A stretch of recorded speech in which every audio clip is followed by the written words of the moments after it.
This BizNews Briefing is brought to you by Investec Business Banking. Make the move from business as usual to Investec Business Banking. It's Thursday, the 22nd of May. This is your BizNews Briefing. I'm Bronwyn Nielsen. As you all know, Cyril met with Trump yesterday. Today's show kicks off with highlights from Ramaphosa's press briefing with South African journalists directly after the meeting in the Oval Office. He covers a myriad of topics, including whether the US will attend the G20 meeting in South Africa in November. He also covers why the delegation included such big golf representation with Ernie Els and Retief Goosen front and center. Let's dip into that press briefing. We also discussed the G20, and we stressed that the G20, having been formed by the United States, of course together with other countries, it's important that the United States should continue playing a key role in the G20, more particularly because I want to hand over the presidency of the G20 to President Trump in November. And I said he needs to be there. I don't want to hand over the presidency of the G20 to an empty chair. I want to hand it over to him sitting in that chair in November.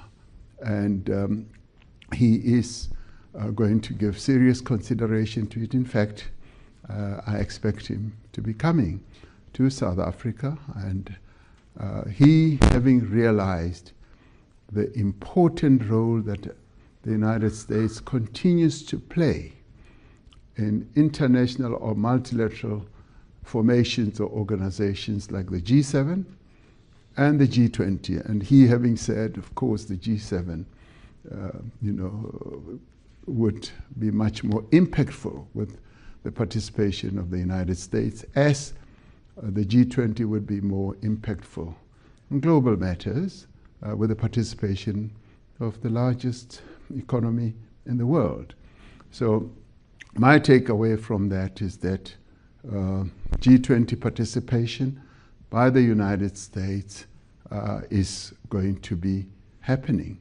John from the New York Times says about the positive disposition of President Trump that it was not so clear. It may not have appeared that way, but the issue that he kept raising, or he raised prominently, is the issue of genocide. And when he was asked by one of you, and thank God one of you asked, whether he was convinced that there was genocide, he says, no, he's not convinced. Much as he flighted the video and all those press clippings. And in the end, I mean, I do believe that there's doubt and disbelief in his head about all this. And I think today's meeting, and particularly when he heard from the other members of the delegation, from Minister Steenhuisen to even Johan Rupert and President of COSATU, Losi, and all that, they spoke from their own experiences and what they know, and that in many ways will have deposited in his head some information about what he's been hearing and seeing. And I would like to see this as a process. And the fact that he and I have agreed that we're going to meet again, and we will meet at the G20. By meeting again, I'm not saying immediate, so that you don't say, when are you meeting, as you will be tempted to say. That we have said we will meet again, and of course, one of the moments that we will is going to be at the G20. So that is a process to ensure that the new information, or the real information, may I add, is really sort of registered in his head. The issue of whether what he terms as genocide can be equated to the struggle. And of course it cannot, because there is just no genocide in South Africa. And of course it is an issue of how one looks at it. As they say sometimes, the shape of the mountain depends on which point or which direction you are looking at it. And in this case, we cannot equate what is alleged to be genocide to what we went through in the struggle, because people were killed because of the oppression that was taking place in our country. So you cannot equate that. All in all, I do believe that our visit here has been a great success. We've been able to achieve what we set out to achieve re-engagement with the US, to put the issues of investment and trade on the table, and to ensure that we continue engaging through the various other formations. It's good that his Secretary of Commerce was sitting right next to him, and they continued exchanging how our continued engagement will happen. So all in all, I'm rather pleased. I go back tonight having a sense that we have done well. I know that many South Africans were filled with a great deal of concern and fear that we will have a Z moment and all that. That did not ensue. And I know that you yourselves as the media, you wanted to see drama and something really big happening.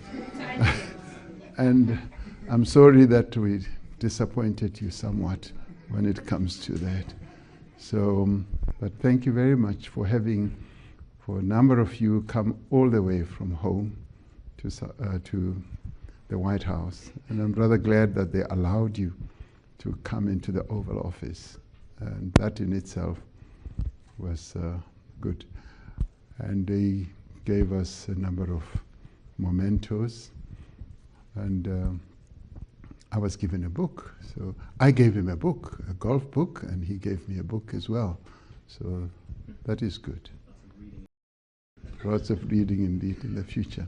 Right at the beginning of my input, I said, when I spoke to him, we agreed that we should meet, and he said, bring along with you Gary Player, Annie Els, and Retief Goosen, because he loves them. He's a golfer, he's an avid golfer, and he speaks about golf quite a lot, and he respects the South African icons. And he even asked, what is it about South Africa that produces such great golfers? And I said, it's the water that we drink, and I guess much more. Minister Steenhuisen said, you know, the environment, the atmosphere, and the food. So he wanted to see them again, and to see them in a different setting, in suits and all that. Could there have been a better briefing? We didn't have the opportunity. Some of them just arrived today or just late last night. But it is what it is. And they spoke about their own experience. And it's an experience that we're not hiding. It is there. But what we did do is to present and represent our country. And we represented our country very well. Those golfers are patriotic South Africans. Any else even produced his passport. And one needs to respect that they sort of play on the global stage, but they still regard themselves as South Africans, so they are patriotic. And when they speak, as they speak about their own experience, sometimes you cannot just say you will tell things that just people want to hear. Sometimes you speak about your own experience, and that's what they did. And the way it lands is the way it lands. But in the end, I do not believe that it dilutes or detracts from the import of our message today. We were able to present South Africa, even within the challenges and controversies that have been spread around our country, but we were able in a very unified way to present the South Africa that we have, with all its challenges, with all its problems. That's what we did. The issue of AGOA did come up, and it's going to be further discussed, as I said, in the engagements that we're going to have. The Secretary of Commerce and our Minister of Trade and Industry and Competition are going to be able to take those discussions forward, including some of our proposals, which proposals, by the way, do incorporate the issue of AGOA, because we would like to see ourselves continuing in AGOA, and continuing in AGOA really is about prospering our continent. They even said that there are 32 countries from Africa that participate in AGOA, from the mouth of the Secretary of Commerce, and that is so. So it is top of mind for them as well. So we want to continue with those discussions. And it sort of dovetails with the question that CD asked about if we were to do a separate deal with the United States, would that not amount to South Africa prospering alone? No. We always want the entire continent to prosper. And we always take into account that what we do should also include advancing the interests of our sister countries on the continent. And when we do settle down to talk about, for instance, tariffs, we are part of this Southern African Customs Union. So we will be talking about tariffs in that broader context, which means that we will not be looking at ourselves alone. We'll be looking at the interests of our sister countries in the sub-region, if you like, which is SACU, but we will also be looking after the interests and advancing arguments to prosper the interests of our sister countries on the continent. We are by far the largest economy, and depends on at what time it's measured between ourselves, Nigeria and Egypt, but we are one of the three big economies, and our general orientation has always been to prosper as we prosper together with other countries. So even as we do get involved in these negotiations, we will always have an AU perspective, a SADC perspective, and a general sub-Saharan perspective as well. And we got an impression that President Trump's approach to the ICJ is that, let the process unfold, but at the same time to focus on peace building in the Middle East, precisely what we complimented him on. We said, we compliment you for the efforts that you're making to build peace, because we as South Africa also want to be part of that process. And we want to be part of that process even between Israel and Palestine, to be able to participate in a peace-building process, so that in the end there should be peace between Israel and its neighboring countries, particularly Palestine. So the ICJ issue did not arise during the lunch. Elon Musk was part of the lunch, and we didn't really focus on the discussions in relation to Tesla. The only issue he raised is that he'd like his Tesla cars to be in South Africa. He wants to import them, and of course there are tariffs, and the tariff discussion becomes part of what we are going to discuss between the DTIC as well as the Commerce Department. So all that is going to be part of a big discussion that will take place. In the world of business banking, the bottom line can often triumph over relationships. At Investec, we value both. Make the move from business as usual to Investec Business Banking. Out of the ordinary. At Sun Exchange, we make going solar simple, profitable, and completely risk-free. Join over 100 satisfied South African customers already enjoying the benefits of risk-free solar. Start saving today. Visit sunexchange.com and join the solar revolution. Every news outlet is carrying the Oval Office engagement. But if you haven't seen it, this is what transpired between Trump and Cyril in the public forum. What would it take for you to be convinced that there's no white genocide in South Africa? Well, I can answer that for the President. It's for him. No, seriously. I'd rather have him answer. Yeah, I'd rather answer that. It will be. Our President will respond to you. Yeah, let me, Thank you, Mr. President. It will take President Trump listening to the voices of South Africans, some of whom are his good friends, like those who are here. When we have talks between us on the around a quiet table, it will take President Trump to listen to them. I'm not going to be repeating what I've been saying. I would say if there was Afrikaner farmer genocide, I can bet you these three gentlemen would not be here, including my Minister of Agriculture. He would not be with me. So it'll take him, President Trump, listening to their stories, to their perspective. That is the answer to your question. But, Mr. President, I must say that we have, wait.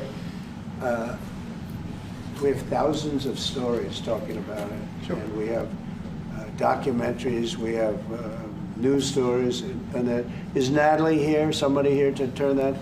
I could show you a couple of things. And it has to be responded to. Yeah, sure. Let me see the articles, please, if you would. And turn the lights down. Turn the lights down and just put this on. It's right behind you. Johan. There's nothing this parliament can do. With or without you, people are going to occupy land. We require no permission from you, from the president, from no one. We don't care. We can do whatever you want to do. Who are you to tell us whether we can occupy land or not? We are going to occupy land. South Africa occupy land. That's who we are. So whatever you want to do, can withdraw my membership from this useless parliament. Yes, honorable member. Must never be scared to kill. A revolution demands that at some point there must be killing, because the killing is part of a revolutionary act. Shoot to kill, Ramaphosa. Kill the poor, the farmer. Kill the poor, the farmer.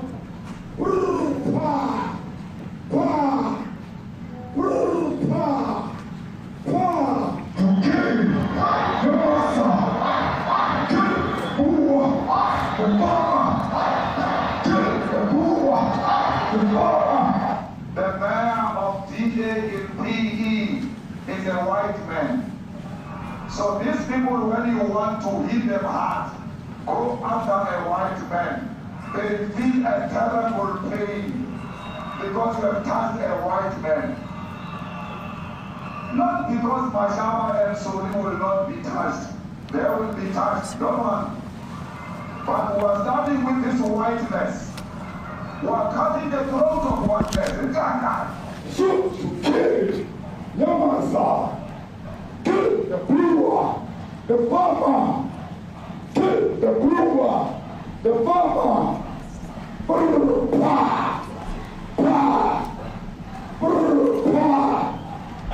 Shoot to kill Ramaphosa. Kill the brewer, the farmer. Kill the brewer, the farmer.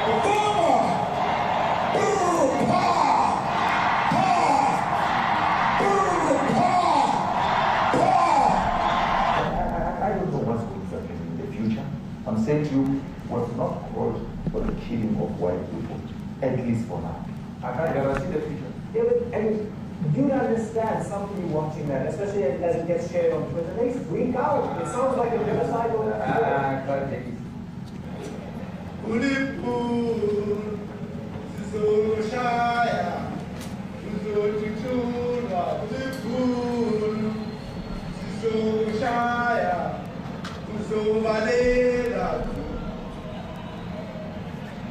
See Who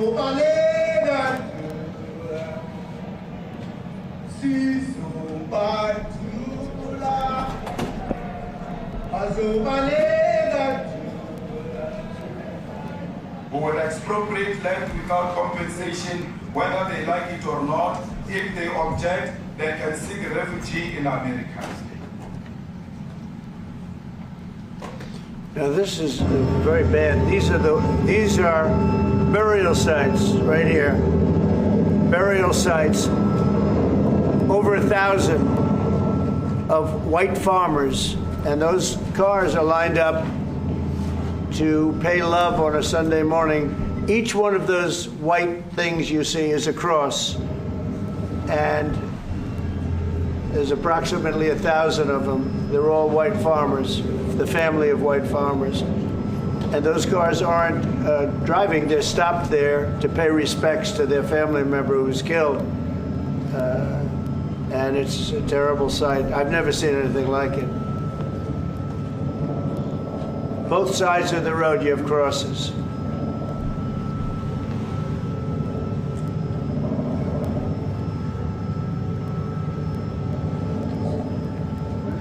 Those people were all killed. Have they told you where that is, Mr. President? No, I'd like to know where that is, because this I've never seen. But, okay. I mean, it's in South Africa, that's what. We need to find out.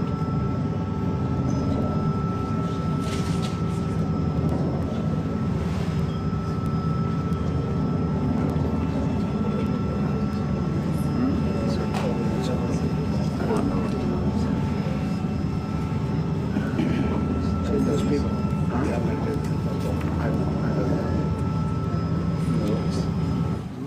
Okay. Mr. President, the Pentagon announced that it would be accepting a Qatari jet to be used as Air Force One. What are you talking about? What are you talking about? You know, you to get out of here. What does this have to do with the Qatari jet? They're giving the United States Air Force a jet, okay? And it's a great thing. We're talking about a lot of other things. It's NBC trying to get off the subject of what you just saw. You are a real, you're a terrible reporter. Number one, you don't have what it takes to be a reporter. You're not smart enough. But for you to go into a subject about a jet that was given to the United States Air Force, which is a very nice thing, they also gave $5.1 trillion worth of investment in addition to the jet. Go back, you ought to go back to your studio at NBC, because Brian Roberts and the people that run that place, they ought to be investigated. They are so terrible the way you run that network, and you're a disgrace. No more questions from you. Go ahead. Go ahead, talk about that. His name is Peter something. He's a terrible reporter. Quiet. That's my question now. Let's go. Thank you so much. President Trump, and a disaster from EMCA in South Africa. Thank you very much. Thank you very much, Steve. What would you like President Ramaphosa to do about the situation that we've don't just know. seen on the screen? I don't know. Look, these are articles over the last few days. Death of people. Death. Horrible death. Death. I don't know. To pick anyone, white South Africans are fleeing because of the violence and racist laws.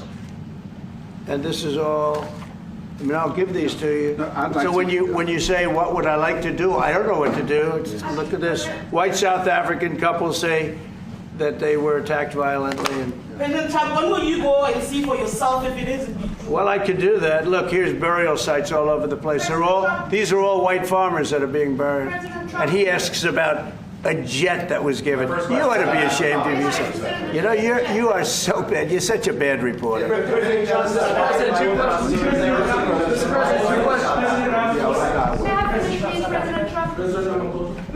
This is one after another. This family was wiped out. I'm just looking.